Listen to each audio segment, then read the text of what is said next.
Want to help the channel? Go to shopclownfish.com where you can check out official Clownfish TV merchandise in our brand new shop. It helps us out. Also, check us out on Facebook, facebook.com/clownfishtv for more art and gaming live streams that we don't do on YouTube. We want to see you over there as well. Now let's get into the video.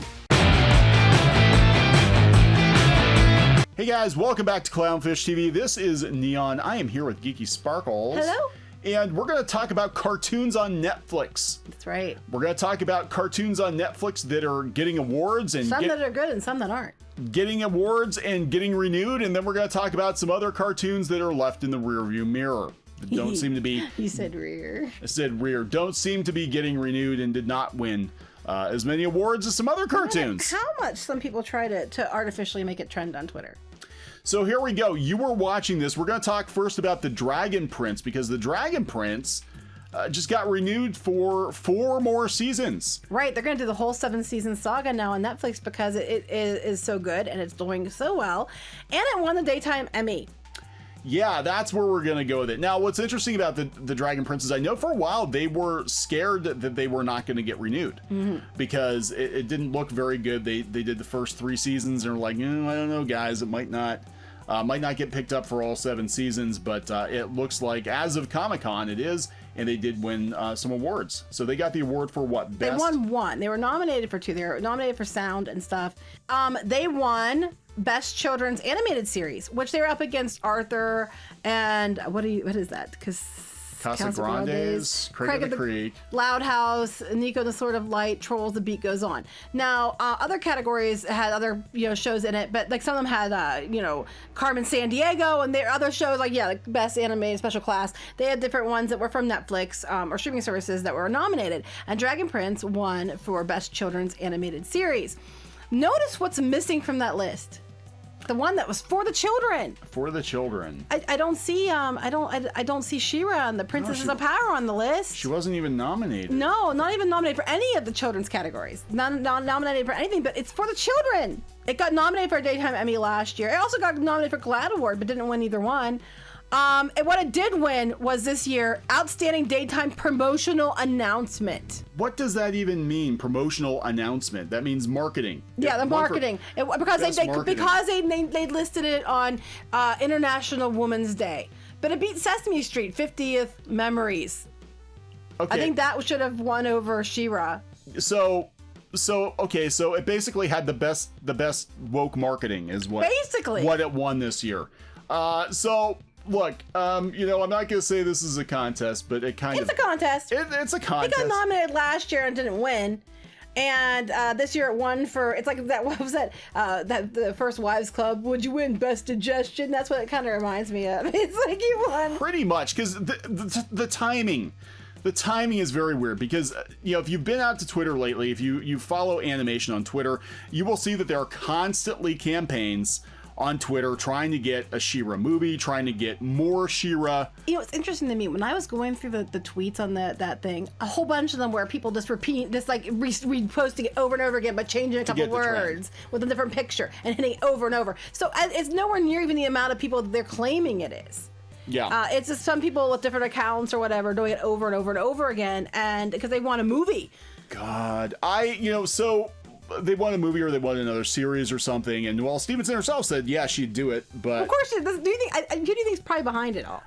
Who knows? Well, they've got the best marketing, so she's probably... Well, yeah, the marketing. Let's talk about the marketing for a minute. This is the marketing that was behind She-Ra, but also the PR company that was sending out the stuff to all the different magazines and journals and blogs, usually with a narrative that the original show was campy and crap, and that this new show is more diverse, and if you don't like it, there's something wrong with you.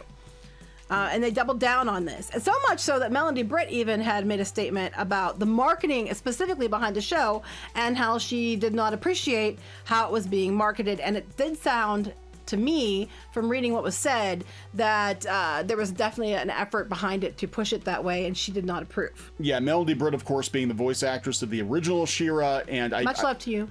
Yeah, and very classy lady, and I think she wanted to be part of this show, but they would not let her. That's what I've heard. I can't verify that, but I've heard from multiple viewers that she was hoping to be able to try out for a part on the show, and they wouldn't even let her try out. And she was the voice of the original She-Ra, so that's kind of. But it got so bad with the attack on the old fans that she had to make a statement, and she even said that she didn't appreciate the way that was being marketed. And it did sound like a lot of it came from the marketing end of it.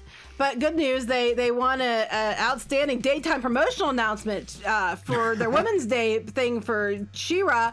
Same marketing people that probably were the ones behind the smear campaign on. Probably. So they got rewarded for that. Now, it's so funny though about this because I reported, God, it was a year ago or so ago. I said that the show's probably canceled. She-Ra was probably canceled. What I meant by that was it had wrapped up production. Whatever they had stopped doing, they were finished and they were moved on. Because the character designer had moved on while Stevenson was moving on. And it's so funny because we had people be like, "You're wrong. There's a season 5. You're wrong. Clownfish TV lies." It's like they were wrapped up. That's what they were done. What we were. It was done. It was already done. And then they were shocked. They're like, "They're canceling it after season 5." I'm like, "Yeah, because they already had it in the can. They quit." Like, don't you understand? This is what happened, dumbass. This is how this works. They usually put cartoons, they put them in the can, and they work ahead.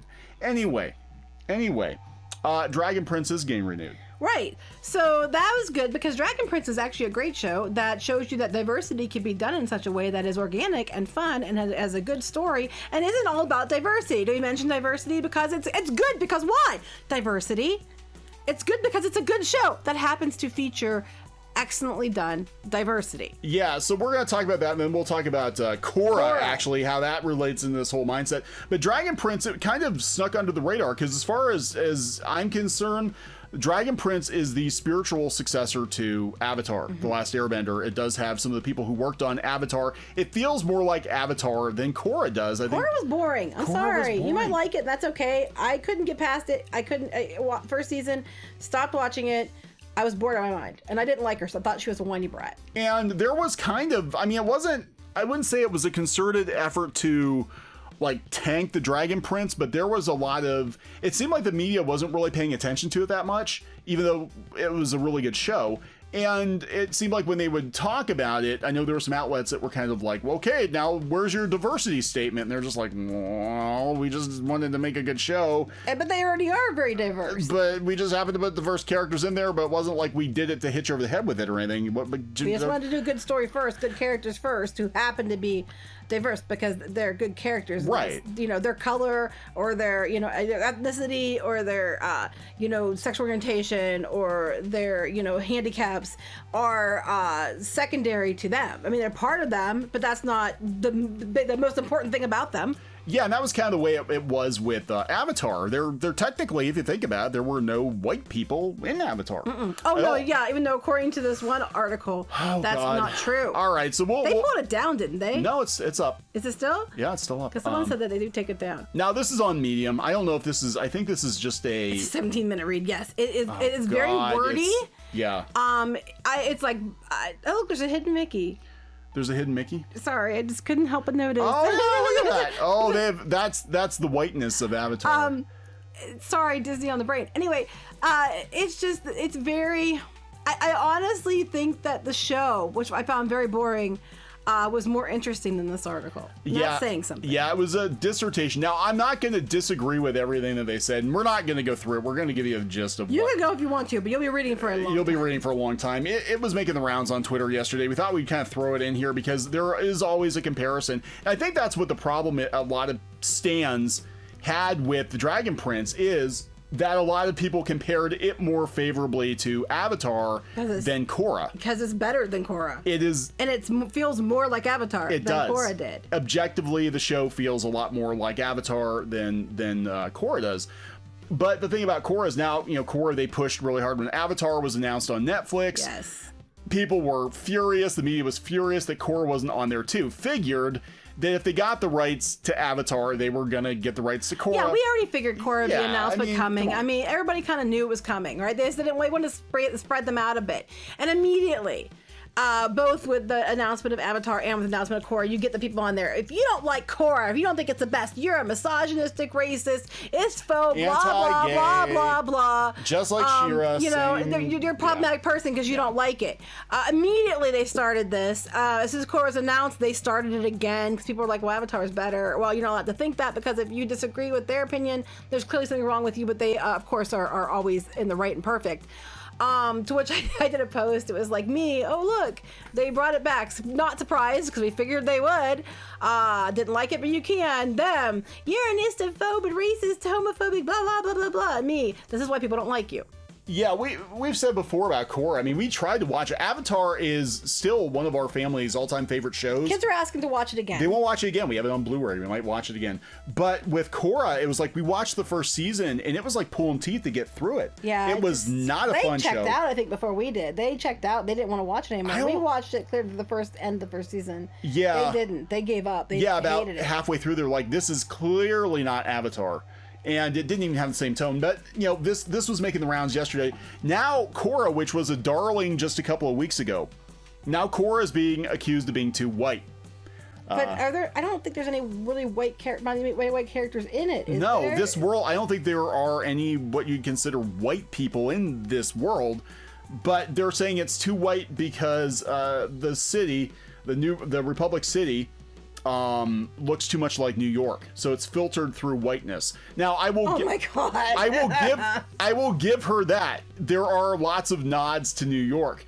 Now I thought personally that Republic City looked more like Shanghai or Hong Kong in the 1920s, and for me it kind of took me, I mean, I love steampunk, but I didn't get steampunk from this. But it kind of took me out of it because I'm like, wait, this is only what, like 60, 70 years after Avatar? But I'm like, how is there a 200 or 300 year jump in technology? Yeah. You know, in the span of a generation or two. I always thought that was kind of weird. But I never viewed it as being too white. No, I thought it was very pretty, but it was just boring. It was boring, but I didn't like the characters. Characters did not resonate with me. But they're making the comparisons between Central Park and Republic City Park, which I think most people got. But they said it basically it's too white because they're trying to take an Asian culture created by a couple of white guys and whiten it up for American audiences. But wait. They do understand that there are many cultures in America and it's not all white people, right? And New York especially. New York is a hodgepodge. Basically, it's like they're trying to make it Western and white. There's a lot of people in the Western world that aren't white. Anyway. Broad brush much. Yeah, I don't look. It's medium. It's right up there with Tumblr. You know, for me, I think that are absolutely legitimate comparisons between New York and Republic City, and that was, I'm sure, intentional. Yeah.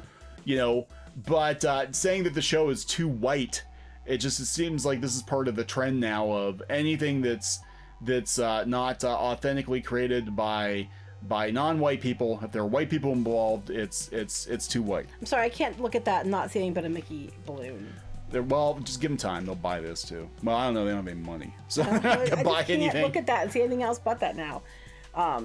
Okay. Anyway, sorry. Anyway, so Dragon Prince, congratulations. Well deserved to get 4 more seasons. Yes. So if you haven't gotten on board with the Dragon Prince yet, I strongly suggest checking it out. The first season, the animation is a bit herky-jerky. Mm-hmm. It does get better. That was a stylistic choice that they had made. They wanted to go for that kind of like, I guess, like cell claymation type, but it really didn't work. But subsequent seasons were much better. And it's good too because, you know, now you can get invested in the story. It will have an ending. Right. You know, they'll give you an ending. It's not like we get halfway through, then we just pull the plug. And that's something that happened a lot on network TV. It was like, yep, well, the ad revenue ran out. The toy sales slowed down. So we're just going to pull the plug on this show, not give you an ending. Pretty much, we're going to get an ending. And congratulations on the win. Again, I think very well deserved. I agree. All right, so we're going to wrap it up? Yep. Okay, so please subscribe for more pop culture news, views, and rants, and we'll talk later. Bye. Hey guys, thanks for watching Clownfish TV. Please consider supporting the channel. Go to clownfishsupport.com. That's clownfishsupport.com. And if you want to join our community, go to clownfishtalk.com. That's clownfishtalk.com. Please subscribe, ring the bell for notifications. We will talk to you next time.